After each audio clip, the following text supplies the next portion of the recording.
नमस्कार. ॲस्ट्रो स्टारमध्ये मी धनश्री कुलकर्णी आपणा सर्वांचं स्वागत करते. एक अतिशय रोचक मनोरंजक शृंखला आपण चालवत आहोत, त्याच्यामध्ये आपण इंग्लिश अल्फाबेट्सचा अर्थ जाणून घेण्याचा प्रयत्न करत आहोत. तर ह्या दुसऱ्या भागामध्ये आपण अल्फाबेट सी आणि अल्फाबेट डी ह्याच्याबद्दल बघणार आहोत. अल्फाबेट सी एका बाजूनी ओपन असते. ते जर का तुमच्या नावामधलं पहिलं अक्षर असेल तर तुमच्याकडे बौद्धिक कर्तृत्व खूप असतं.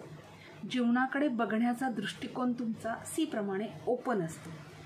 तुमच्या नावामध्ये जर का समजा स्वरानंतर सी आलं, म्हणजे पहिलं व्यंजन जर का सी असेल, स्वरांच्या नंतर पहिलं व्यंजन जर का सी असेल, तर तुम्ही खूप आशावादी असता.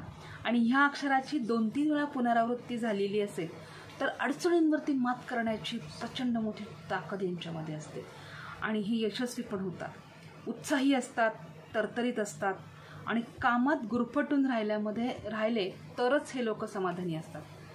यांच्या स्वभावाची एक दुसरी पण अशी बाजू असते की तुमच्या मनामध्ये भीती किंवा काळजी उत्पन्न होते आणि त्यावेळी या स्वभावाला मूळ स्वभावाला आळा घालणं खूप महत्त्वाचं असतं. आता आपण पाहूया डी बद्दलची माहिती. डी बी सारखंच आहे. डी एका बाजूने पूर्ण बंद आहे, पुढच्या बाजूस सुद्धा एक रेषा आहे, बंदिस्त आहे, स्वतःचा पूर्ण फेरा जो आहे ते पूर्ण करतं. स्वावलंबी असतात, तुमचे विचार तुमच्याजवळच ठेवता, फार लोकांच्या जवळ ते विचार प्रकट करत नाहीत, व्यावहारिक गोष्टींना फार महत्त्व देतात.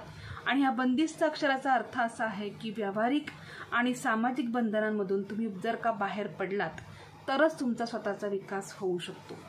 तुमच्या नावात जर का हे अक्षर 2 पेक्षा अधिक वेळा आलेलं असेल तर तुमच्या कर्तृत्वाला मर्यादा पडतात, लिमिटेशन्स असतात. त्यातही तुमचा शांतपणा आणि सहनशीलता यांचा उपयोग करून तुम्ही मार्ग काढू शकता.